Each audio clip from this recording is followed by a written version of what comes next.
Welcome to Beyond the Front Door podcast with Lindee and Rhea at Peak Properties.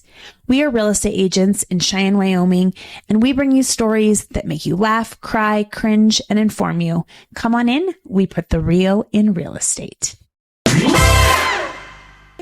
Welcome everybody to Beyond the Front Door podcast with Lindee and Rhea. I just said my own name. I don't know why I did that. Have I always done that? I don't know. I think so, but it is weird saying your own name. It does. But you gotta say I'm your having name. a moment. Anyway, thank you all for being here today. We'd like to welcome Sarah Urbanik from CASA of Laramie County. So thank you so much for being here today. No, thank you guys so much for having me. I'm excited. Yeah, so you are on your second episode of being with us. Your first one, Kelly Ceballos, yeah. I know I'm not getting last names right. Came on the first time. And anyway, so we just wanted to have you back on to talk about the CASA program and all the exciting things we have going on this year. Yes, it's a busy year. So I was thinking the last time, we always ask people to tell us a little bit about their history, and you've already done that. But I'm wondering if we either want to touch on the history of the CASA program here, or sort of your experience with CASA, how you got going, whatever you think you would like to share with the crowd. Yeah, I mean, I can share a little bit of both. Okay. So, CASA here in Laramie County started in 2002 and officially started serving kids in 2003. So we have been around for over 20 years. Really, the purpose of the program started, it was Lindee Kirkbride started the program here in Cheyenne, really with the idea that these kiddos who are facing the juvenile justice system because of abuse and neglect needed somebody who was just an average, everyday person who could kind of walk alongside them, really get to know who they were as a person, and then advocate for those needs to the judges, to the other system professionals, and really just kind of keep that child at the forefront of the case. And so that was really the purpose behind it. And it started, like I said, over 20 years ago by Lindee Kirkbride, who was just amazing. And ever since then, we've just had amazing people who have stepped forward to make sure that this program stays in our community the entire time. I first learned about CASA like 12-ish years ago when I lived down in Georgia. While I was there,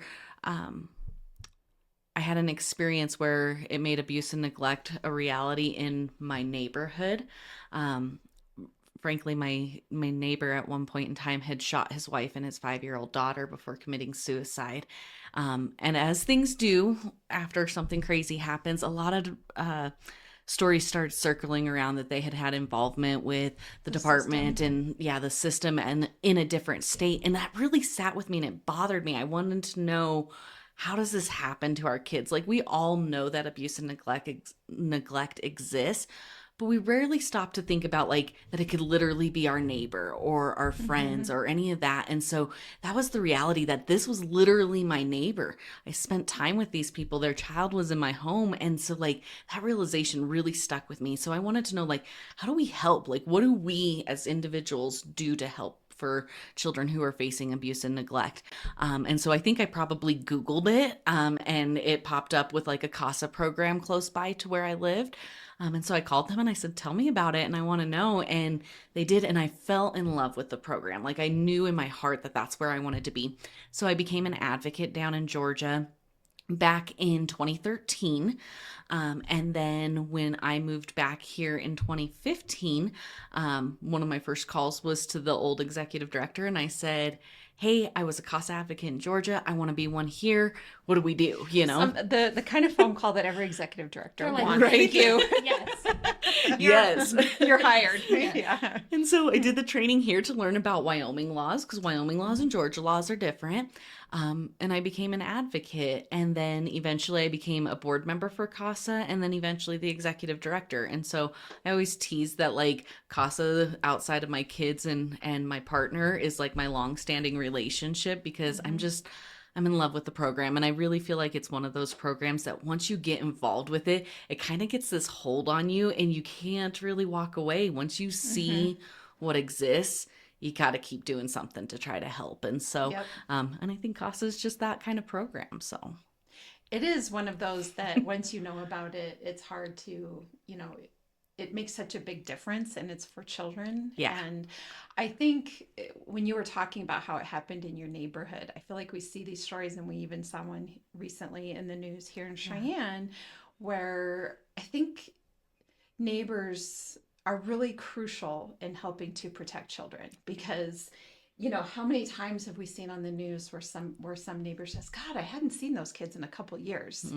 And that if you see something, say something. Yeah. If you think that the children in your neighborhood, if there's a child or a family of children, you can always, that are being mistreated, you can always call law enforcement and just explain your concerns. Or if you haven't seen children in a year or two, but you know that family is still there, I think it can feel a little intrusive. Here in Wyoming, everybody wants to respect each other's privacy, but I think we're seeing more times than not that, like you said, child abuse happens in our neighborhoods, and it's important that we all work together to make a difference. Yeah, and I always tell everybody, I think the fear is it's like, what if I'm wrong about it? Yeah. And that's, what if I tell somebody and I was totally wrong? Like, these kids are completely fine.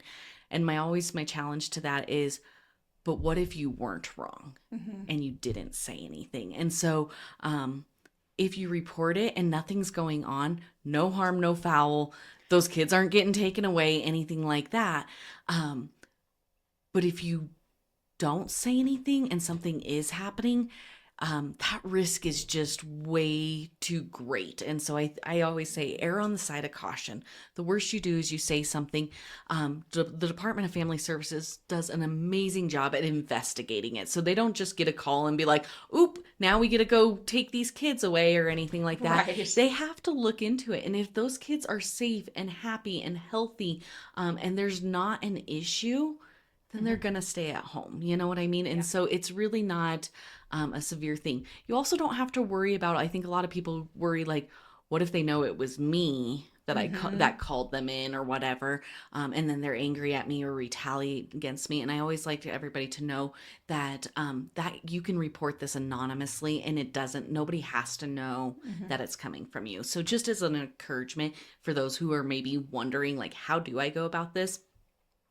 There's protections for you, and if you're totally wrong, nothing will happen out of it. Yeah. And the other thing is, I think about, like, the amount of people, you guys know this, being in real estate and everything, the amount of people who maybe come through a house, as far as utility people, the cable company, our electric company, people who might be stopping by in those houses.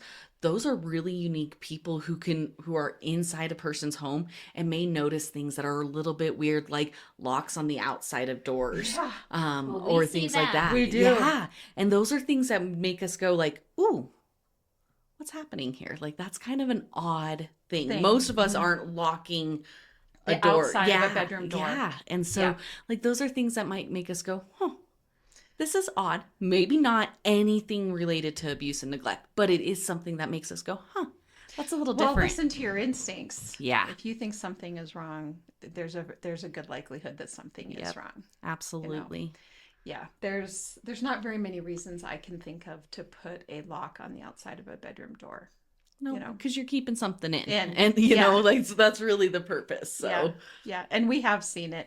I've been in some homes where I've kind of joked, like, I was in one home in particular where there was a door kind of in the hallway, between the hallway and the kitchen, and you open up the door and there was a mechanism to lock or hold the door in place. And then you went down these stairs, and then just sort of a small, concrete area. And I was thinking, oh, this is like the kidnapper's house, because you could, and I said that and I thought, oh, I hope that never happens. But it really was the way that it was set up. You would think, because actually what it was is, when you open the door, there was a piece of plywood that could fold down and cover the stairs. And there's probably really good reasons for that. I don't know what they are, but I just think, why is that there? And because of the world we live in, we just think all of that. Because I was thinking while you were saying that, I've had buyers walk through, and you always are curious why somebody has that about their house, because people always are like, I wonder what they do. I wonder what and you're just like, okay, we're looking at the house. Yeah. I know we're just curious people, Yeah. but sometimes you've seen like tally marks Yeah. on the wall. Yes, You had one Yes, that was I a had ton, one. and Yes. it does start to be like, is this person counting the days that they live down this here is scaring or what? me. Yeah. like Yeah. But there's who just knows? odd There's things. probably, hey, so if you do tally marks on your wall, let You us might know wanna- what for, because we would like to know, because we think it's bad news. I have a picture of in the Right? basement. There were tally marks, and I was like, "What? Why? What were is they this? counting? We have Yes. calendars. Oh man, it is. It's crazy the things that you might notice in somebody's house, like that are just different. Yeah, You and know, I'm sure and there's so- an explanation, but yeah, you're like, And you I- think of all these things. And we've all probably heard of stories where somebody has called the state on a family where there was no abuse. Yeah. You know, and there's perfectly legit explanations. Like I have a niece that has a blood disorder that if you touch her, she's got a bruise. Oh. And so literally when she was young, because she's a kid and she's out playing all the time, she was covered in bruises. And Yeah. I actually think they dealt with somebody at one point that was like questioning them. Yeah. Why are there bruises all over your daughter? But then when you think about it as your own kid, like I would be mad if someone called probably because I didn't do anything.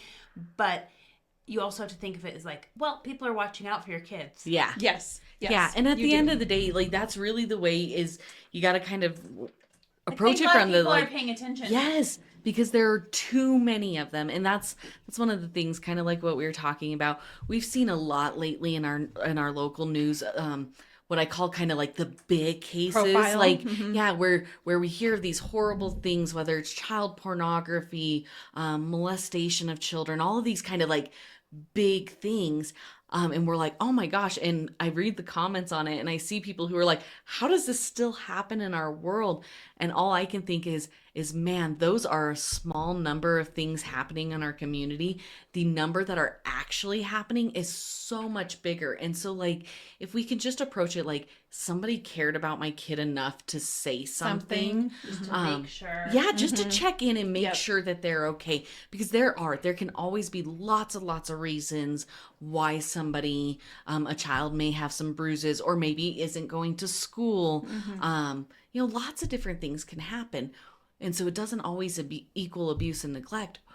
But if nobody says anything, then we end up with these really crazy stories. Like if you've ever watched the like Gabriel Fernandez documentary on Netflix, where like there's this, or the books, A Child Called It, any Yes. of those things where like children are physically being caged and starved and all of tortured, these kinds of things, and we're blown away when things like that happen, and we should be Yes, shocked it's that horrible. that's happening.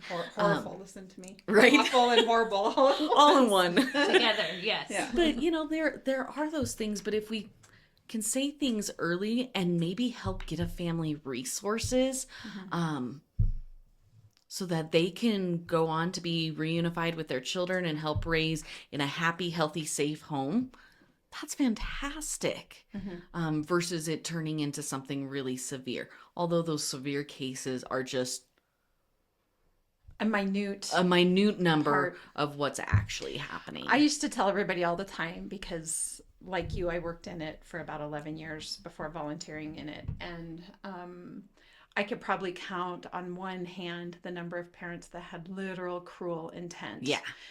Where you're talking, significant physical punishment or being locked outside Yeah. or caged up or those sorts of things. I mean, it's so rare that. And the thing that people used to always ask me all the time was, I don't know how you do what you do, because I would want to take all the kids home with me. And I always used to say, those kids don't really want to come home with me. Yeah. They want to go home with their mom and dad. Yeah. And we want to help them make that happen. And because most parents don't have cruel intentions for their children, they're just doing the best they can with what they have.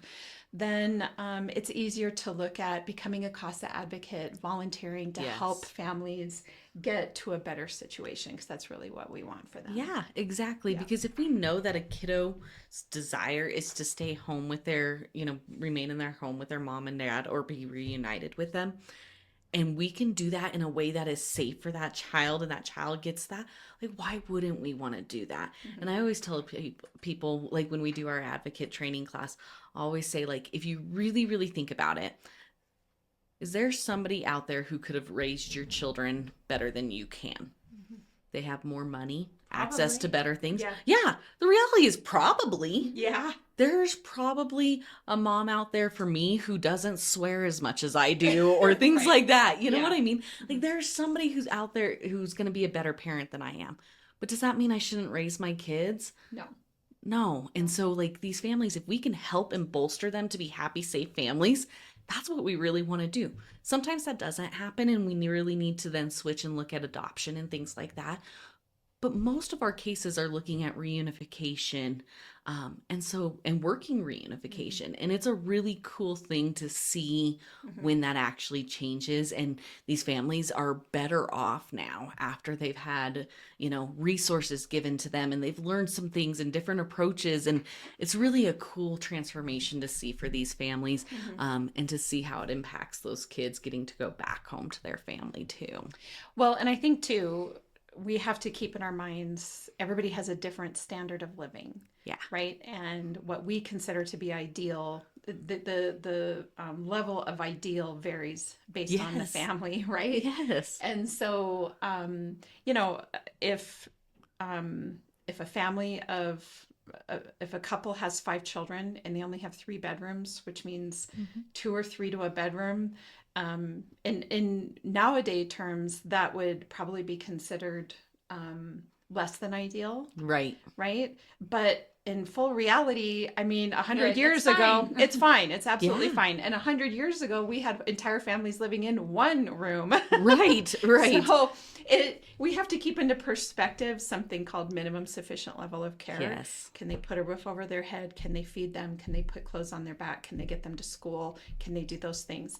And without hurting them? Yep. It's not about perfection. It's not about perfection. Yep. That's right. Exactly. So if you can embrace that and you want to make a difference, boy, being a CASA advocate is a great way to go. It is. And it's a cool way to dabble in this experience without having to be a lawyer or a social worker, things like that. You really get to just be an everyday person, from an electrician to, a stay-at-home mom, whatever. I mean, we have such a wide range of people who are CASA advocates, and it's really an opportunity for you to kind of approach the system and really get to spend time with that kiddo. Because when you think about the system professionals like the Department of Family Services or the guardian ad litems, those poor people have so much on their caseload. Not only are they working lots of cases, but the things that they have to do is extensive. Like, I think about like a DFS caseworker, they might have some prevention cases that they're, helping a family with services. And then they have a couple of, actual system cases. And then, potentially maybe a couple chins cases or delinquency cases. And they got to work with the parents and make sure the parents got what they need. Yeah, they got to work with everybody. So when you think about everything that's on their plate, how much time do they get to know little Timmy or something like that? They just don't have that luxury a ton. But if a CASA advocate can walk alongside and then bring that information to the DFS caseworker, and kind of share that extra information about who little Timmy is, struggles he might be having or whatever, then we're really getting a much more complete picture of how to help Timmy and his family, and we're addressing things, and we're not just going like, oh, like just going, well, we're going to make sure that these boxes are checked and all of this is happening. We're getting to go like, ooh, actually, this might be an additional support that could help this family. And we're just really getting to dive into it a little bit deeper. And that's what I think is so amazing about that role for a CASA advocate, is you just get to bring that forward to the entire team, to the judge, and to just say, here's a little bit about who little Timmy is, and here's what this family needs, and here's the recommendations I'm making. As well as what the child wants. Yes. Which might be different than what you're recommending. Yep, 100%. And that's just it. We, it's a whole system of professionals who are trying to do what is best for that child. And rarely do people slow down to ask that child, hey, and what do you want? Yeah. And so the CASA advocate is a unique position to be bringing that forward. They are going to state to the judge, if a child says, hey, listen, I want to return home to my mom, the CASA advocate's going to report that to a judge, even if right now it's not the time for that to happen. They may say something like, little Timmy has said how much he wants to go back to living with mom. And right now we do need to still focus on, substance abuse treatment or whatever the thing is that we're working on in the case. So that may not be an option right now, but this is what little Timmy is wanting, And I think a good point to be made here is that, let's say little Timmy is 5 years old and he is repeatedly saying he does not want to go home. Mm-hmm. Now, let's say everybody's doing everything they're supposed to be doing, but this child is like adamant, Yep. I do not want to. I know that the judge is going to sit up and pay attention to that, Yep. right? And going to dig into the why Yeah. and what is happening here for that. So I think that's the other reason Yeah. why, I mean, we don't see that as often. Usually kids do want to go home. Right. But it does happen. But it does happen where they're Yeah. like, absolutely not. I mean, and I always think to myself, children are so loyal. Yeah. What does it take for a child to get to the point where they're like, please don't send me back Yeah. there? And that's something everybody has to listen to, whether everything is going as it should or not. Yeah, absolutely. Mm-hmm. And that's just it, is we've got to, I'm a big advocate for people to just listen to one another, period, whether we're talking to children or we're talking to other adults. Like, let's really just slow down and listen to what this person is saying and kind of just lean into those kinds of things. But I think so often we forget to do that with kids. It's really easy to just be like, oh, well, they're just a kid. They don't know. Well, we they do that don't now, understand. right, with our own kids. Yeah, we all do it, especially when they're just driving you nuts. Nuts. It's so easy to be like, no, not right now. But rich things happen when we slow down and we actually say, all right, let's lean into that. Mm-hmm. Tell me about why that's an issue, or, tell me more. It goes so far. And one, we're allowing kids to be heard then. My husband and I talk about this all the time, that when we were growing up, kids you didn't ask your children for their opinions for family decisions or anything like that. It just was, the decision was made by the parents. Adults. Yeah. Yep. And children were involved in it. And now sometimes when we're making decisions and our kids are giving us input, I'm like, how did this happen? And sometimes I don't want their inputs. But then you're like, oh, yeah, we consciously made this decision. Like, you we want a new asked. snake in the house? No, I don't think that's how that's Nope, gonna go. not doing that one, But like, just all of the things that can happen. And it's like, yeah, I think it's good to give them the opportunity to learn to also be able to express their opinions and thoughts in a respectful and appropriate way, and so. Well, we're kind of past the age of children need to be seen and not Yeah. heard. We've clearly learned from our mistakes there. Hopefully we have. Yeah. And, mental health and children's voices are important. Yeah, big time. So, anyway, so what does CASA stand for? So it stands for Court Appointed Special Advocates. And really, like we said, they're everyday people who come into the CASA program, and you undergo a training where you learn how to be an advocate for a child, and learn all about the juvenile justice system and abuse and neglect. And then once you're trained, then what we do is we offer support for our advocates as they start out on their cases, really kind of getting to know the child, the parents, the foster families, just everybody who's involved in the case. And our staff will walk alongside those advocates as they're starting out that process. And the longer you're an advocate, sometimes the less you need the staff, but we're still always there. We also continue to offer continual education and resources for CASA advocates, so that way they're really prepared, because different things, we see different trends sometimes. So like right now, one of our big trends that we're seeing is a lot of children with cognitive disabilities, largely autism, are coming into care. Personally, I think that's just because there's a lot of lack of resources in this community to help parents. And so sometimes it's just overwhelming. And next thing you know, we're kind of in this really yucky spot. And so one of the things that we look for is, how do we help our advocates be prepared to work with children with autism? Sure. And so that's one of our trainings that we'll have in December is like specifically working with children who have disabilities and how do we be prepared for that? Because 5 years ago, you almost never saw a child with disabilities. And now we see it all the time. And so like we're always constantly looking for resources and ways that we can continue to help our advocates and to support them for what they're seeing in their cases and how to navigate all of that. So it's a pretty big deal. So it's kind of exciting. So what's it take to become an advocate? You do have to be 21. So that is like kind of our one rule. You have to be, well, not one, but you have to be 21, and you also have to be able to pass a criminal background check. And reference check. So those are kind of like the hard and fast rules.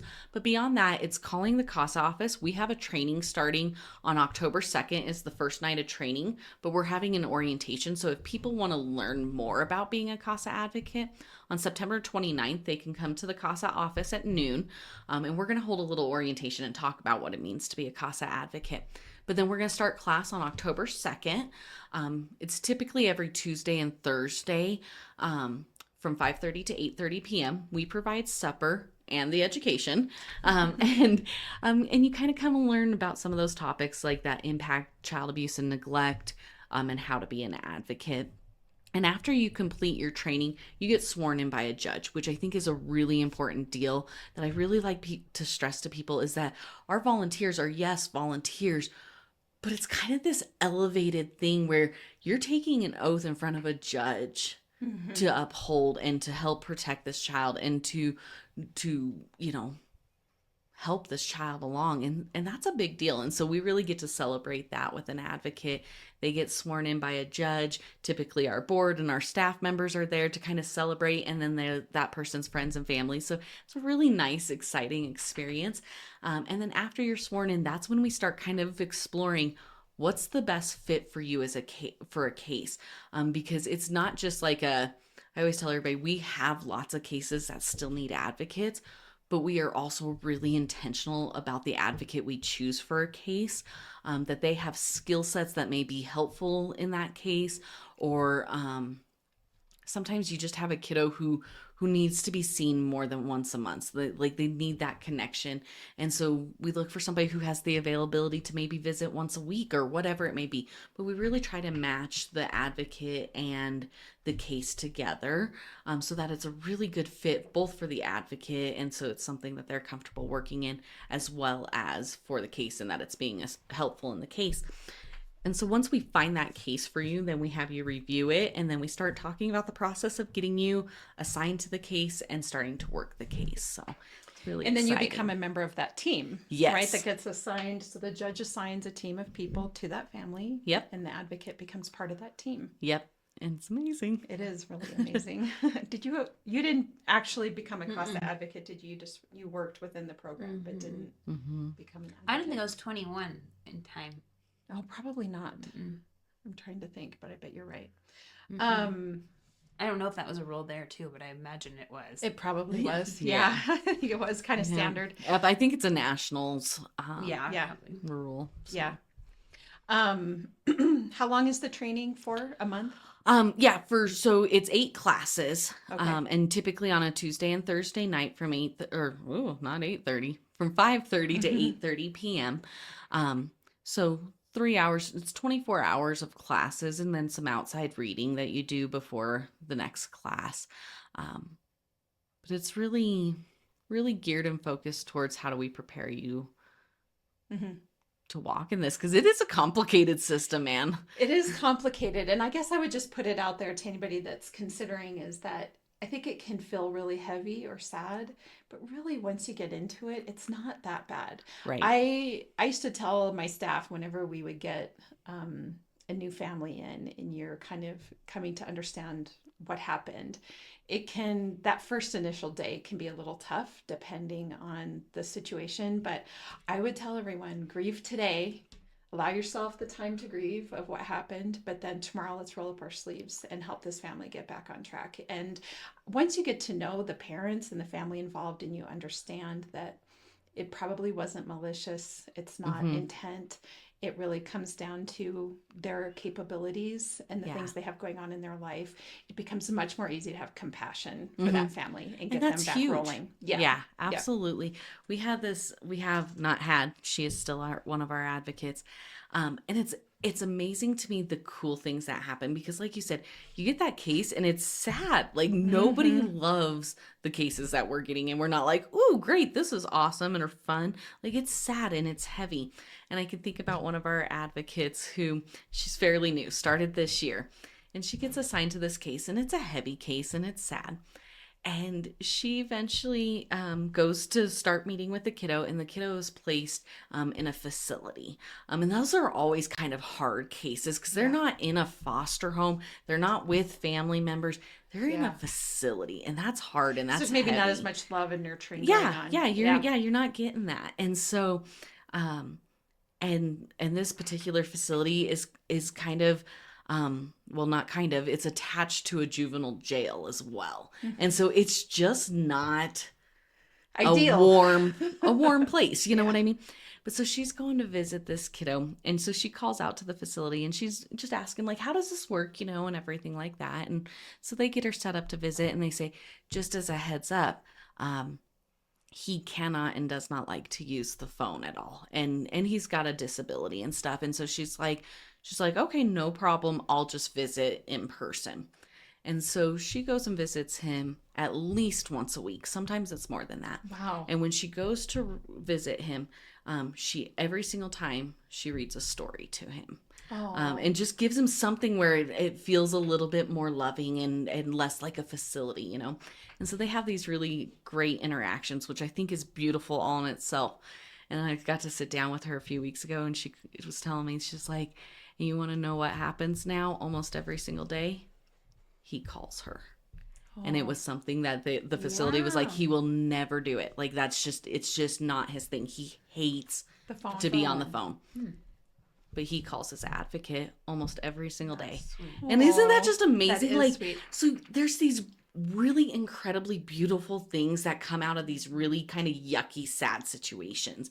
And so, like, you think about that relationship, the trust that advocate has built with that child, that's the person he's picking up a phone to call. Like, that's an amazing thing. Yeah. And it's just like, I think about so many of our advocates who have these incredible bonds with these children, because they slowed down enough just to get to know them, to just spend that time. Like, that's amazing what that does. And then she's able to now, because she has that relationship, he shares with her, he talks to her about stuff.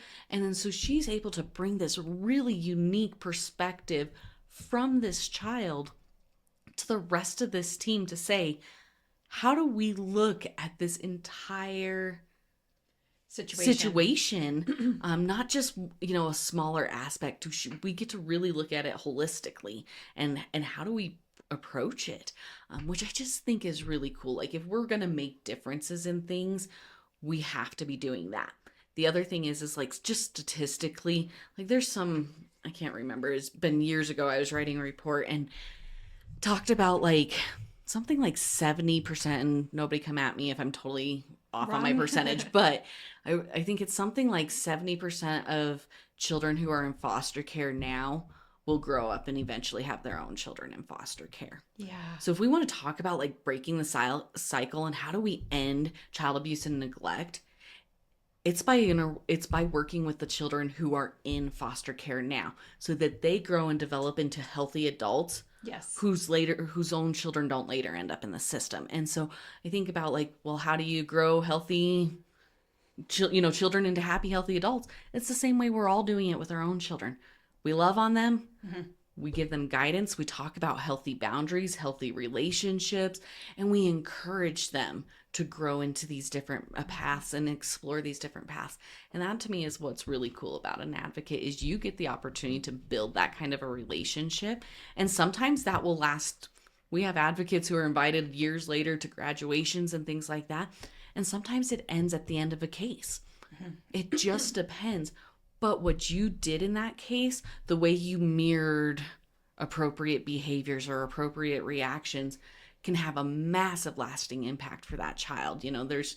for years, there's been that one quote out there that says, one caring adult can change, a path for a child. And it really is true, is that when we are showing and modeling appropriate behaviors and everything, even that, if it's even for a short period of time, that may be something that sticks with that child, and they grow up and they're less likely to have their own kids in the system. They know that there's a different way out there. Yeah. We're exposing them to that. And I think that to me is the coolest thing that can happen. And when you're a CASA advocate, So, okay, so if people want to become involved and want to be a CASA advocate, they've learned about that. What if they want to make a difference but don't necessarily want to become an advocate? What are the other volunteer opportunities? So we've done a lot of changing. So we have our traditional things like being able to help with our fundraising event or things like that.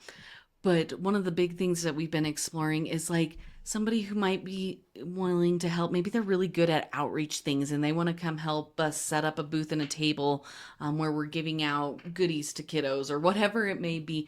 We have opportunities to get involved and help with things like that. We're also looking at expanding into areas of like skill sets. So like maybe somebody's got a background in marketing and they're incredible at it and they want to donate some hours to come help us with marketing stuff.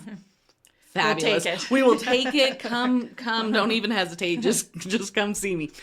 So if you have a skill set that you're like, hey, I'm not sure that I should be an advocate, but I've got this skill set. Call me and talk to me about it. I would love to like figure out where you fit and how we can utilize that. We're a small nonprofit. We have a staff of 3 and typically run about 47 to 50 volunteers each year. And so we're just a small but mighty little group, but it's really our volunteers, whether they're advocates or people who are helping us plan events, helping us with a special skill set that they have, whatever it may be. Maybe you really love cooking, and so you want to offer to cook a dinner for one of those classes that we're doing for advocates each month. We would take it. We have for our annual event this year, we're doing a dessert auction. And so, we were looking for people who bake cakes or cookies or whatever it may be. Find. People can make dessert.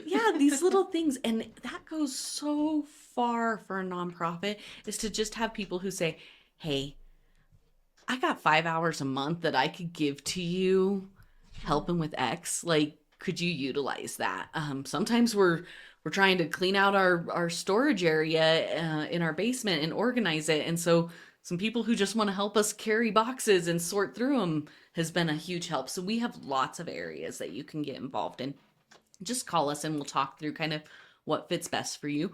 We're also looking for board members too. So if you got some strong skill sets and can help us, we are a very active board. So I always like to tell everybody that up front. We are a very active board. We're a working board. Yes. And we really do ask our board members to step in. So our volunteers typically spend about 5 to 10 hours a month working their case. And so we ask the same thing from our board members, that they spend 5 to 10 hours helping CASA, serving on a committee. And do the board members, some of them have are they advocates too, or do they not do both? We can. So we have space for I believe it's 2. Our bylaws say that we can have 2 advocates who can be board members. But otherwise, it becomes hard. That's the only thing I'll say is I was an advocate when I hopped on the board, and it just became a lot for me because then you're giving much more time. Yep, with your 5 to 10 hours a month became it became 10 to 20 hours, and so it does become kind of a lot. But we are looking, we need people, and really people who really want to help our program grow. We have had, especially over the past year, a really strong focus on growth for our program. Growth being we need to serve more children.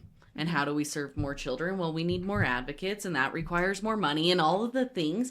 So there's all these areas that we have to practice growing in. And so we need board members who want to help us grow, who really want to help this CASA program succeed and to be around for another 20 years. And we're building capacity. Yes. And we need working board members that can help us build capacity, whether it's, like you say, growing the program, if it's policy development, if it's fundraising. These are the things that we need. And unfortunately, I think what can happen is that, and this isn't specific to Cheyenne. I think this happens literally all over the country, is that a nonprofit agency will need a board member, and the board members will start recruiting like their friends or other people to join the board. And it'll say something like, oh, it's not much, just a couple hours a month attending meetings. And that's not what we're looking for. Like a nonprofit agency actually really can't function on that type of involvement. It has to be hands-on. Yeah, it really does. And you need it. Like every nonprofit, I always tell everybody, like there's this question that tends to be on a lot of surveys for nonprofits, and it'll say like, if you had this magic wand, what are the things that you would get more of right now? And it's always the same typical things: more capacity, the ability to serve more funding. It's all those same things. And how we help build capacity is by having volunteer board members who could really help us fill the gaps. Because I'll say from CASA's stance, we certainly cannot afford somebody to write all of our policies each year. Like, we would rather take the money that we have and spend it towards helping these children, not on writing policies. You know what I mean? Like in our ideal world. So if we have somebody who has experience in writing policies and they're like, hey, I can join your policy committee and help knock these out. And that's how they're contributing to us as a volunteer. That goes so far. You know what I mean? And so, it's just really an amazing way to get involved, is to just find that little niche for you and I was thinking about the marketing piece, because when we were putting together the fundraiser, which we'll talk about next, so I've just had this vision in my head of this. Eventually the term was elevated Western, but this Bohemian versus Western, and I was trying to get it. And actually, I think I was reaching out to you. Lindee was helping with it as well. She's very good at marketing, probably the best I've seen. Love it. And I'm like, help me. I can't. You're like, I got it in my head, but I can't make show it. People. Yeah. So she was sending me stuff that I think I was sending that to you. You sent to me. Yeah. and it does. I think people really underestimate how far marketing can go, and sort of the skill set behind it and the messaging with it. And I would say the other person. I'm going to compare you to Taylor Swift. I mean, Taylor Swift has got her marketing down like a champ, right? Lindee does too. So anyway, I just think that, we need working board members, and we definitely have different skill sets for sure. And it's amazing. And marketing does go so far. And like what you did by giving those pictures to Rhea, and then Rhea's able, I'm like, now I know what you're talking about. Like, but when like somebody just verbally describes something versus you actually getting to see it, it totally changes it for you. And that's like the thing I always tell everybody is like, if you ever, follow CASA on Facebook, social media, Instagram, whatever. Everything we put out there is made by one of our 3 staff members. And I do think that we're all pretty awesome. You are. None of us have marketing degrees. Like this is just it's not our thing. Now, thank goodness, lots of, Canva has made our lives. Lots of apps of Canva has definitely. It's amazing. It's amazing what they do. But like somebody who actually has knowledge to talk about like how to approach stuff, help us generate ideas or bring our ideas to life. Oh my gosh, things like that are amazing. So we've got to shout out to Lindee, because she really made the vision for this. I was able to help click together. Yeah, it was awesome. I was able to communicate what we needed. So you went with it. What's the theme? Tell me all about this. What are we doing? Yeah, it's the Desperado Casino on September 19th. It's going to be super fun. Kind of like how Rhea said, kind of think like Western boho chic. The dresses, the turquoise accents. I wish I'd brought in my phone. I'd show you guys the dress and hat that I've got picked out for the whole thing. So I'm excited for it. But kind of like, and kind of picture like that almost prairie-ish vibe, of wheatgrass and, like the tall grasses, kind of that like flowy vibe. Not so much like gunslinger kind of vibe. It's more like the, I don't know, like chic sophisticated. Chic is really kind of the way. And of course, we're going to have an amazing dinner. We have got an awesome speaker planned out. Stacy Moss from PK is going to be sharing about the child welfare system and how CASAs really step into the gaps of the child welfare system. And then we have an amazing MC, Kathy Homan, who is the Prairie Wife in Heels. If you follow her on social media, she is coming down to be our MC for the night. And so we know that she's going to be pumping up this event and making it so much fun. Yeah. And then we'll have, of course, a silent auction and some fun things to do, fun activities. We've got some great raffle items happening. Largely thanks to Actually, we Beyond the Front Door podcast. Yes. We donated to the. Well, it started off being a silent auction item, and then it is now a raffle because Yes, I think it's so cool. It's such an awesome prize. Are we gonna say what it is? Go for it. I think so. So it's a 75-inch smart TV. Yes. And so that is going to be one of the raffle items at the event. And so you can watch all of these great, really wonderful Beyond the Front Door episodes on 75-inch. We can't wait for you to watch our faces in 75 inches. Oh my gosh. And hopefully whoever wins it will take a picture of That this. makes me laugh. I've never pulled it up on my giant TV. I don't think I want to. Maybe y'all make me want to do it so bad. Yes. But so we've got awesome, amazing raffle prizes. We're going to be giving away a really amazing trip at the end of the night for everybody who's participating in our casino night. And so you have an opportunity to put in for a raffle for a really amazing prize. Likely a trip somewhere exotic, but last year it was Cabo. Yep. And so be looking forward to that. We'll have our silent auction as well. And really just a fun night of like celebrating the work that CASA advocates do and really supporting this program. I think it's going to be, I cannot wait for it. Yes. I think it's going to be such a fun event. Where is it? At the Red Lion. Doors are going to open at 5 p.m. And our cocktail hour starts at 5:30.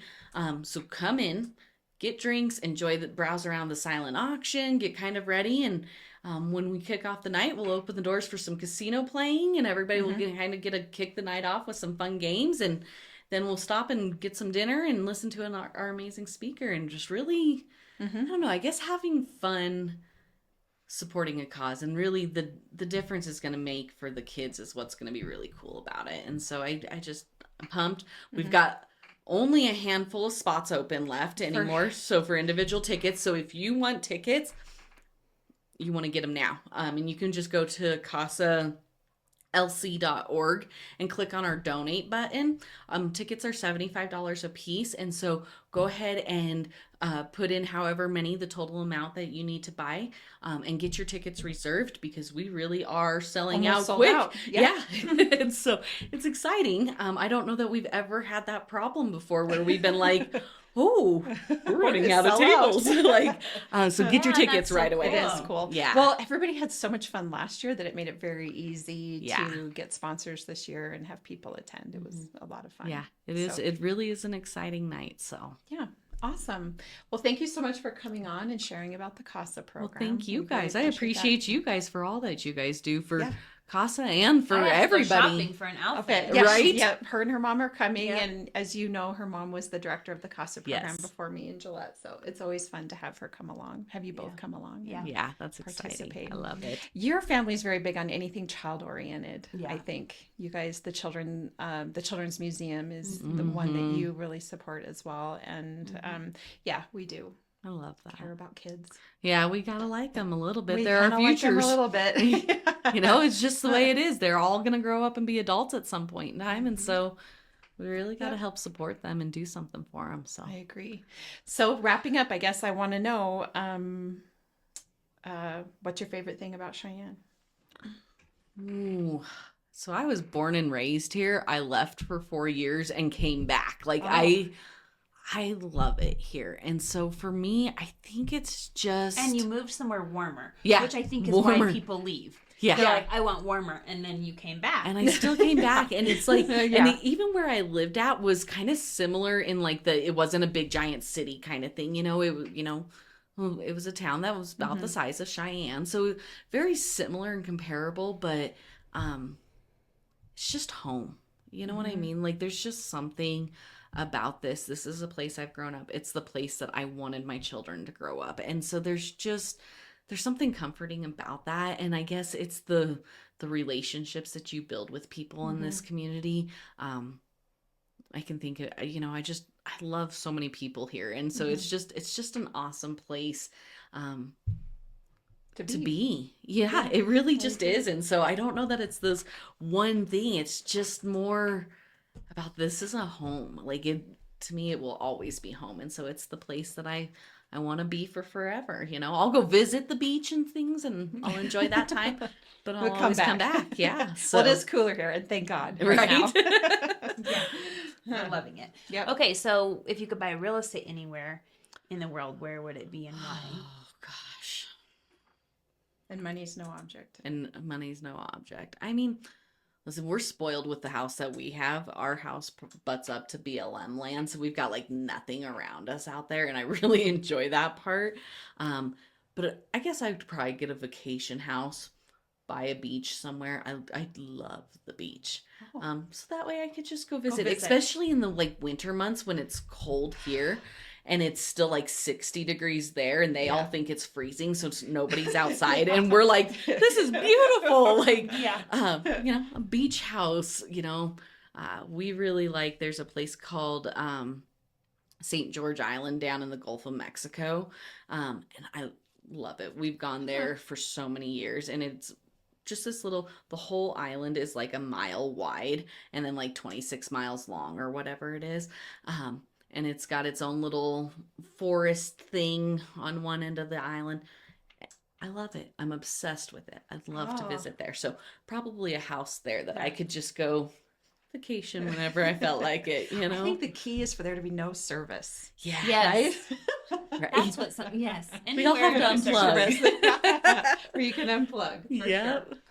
Awesome. Well, thank you so much for joining. And if people are interested in volunteering, or they want to become a sponsor, or they want to buy a ticket, what's the website again? It's www.casalc.org. Or throw us in Google and it'll pop up with our phone number. You can give us a call too. We'd be happy to kind of just explore it. You may just hear this and be like, I'm not sure what it is that I want to do, but I want to talk to somebody about it. Give us a call and we'll just explore it with you and kind of figure out what is the great fit for you. Yeah. But I'm certain that we can find something for somebody. So awesome. Well, thank you again. For all of our listeners, the event is coming up on September 19th. So be sure to join us for a really great event. And in the meantime, we hope you have a wonderful week. And of course, Lindee and I are realtors. And if you're looking to buy or sell, we'd love to help you with that. You can find us at sellcheyenne.com. And of course, Beyond the Front Door podcast on YouTube and all the podcast channels. Have a great day.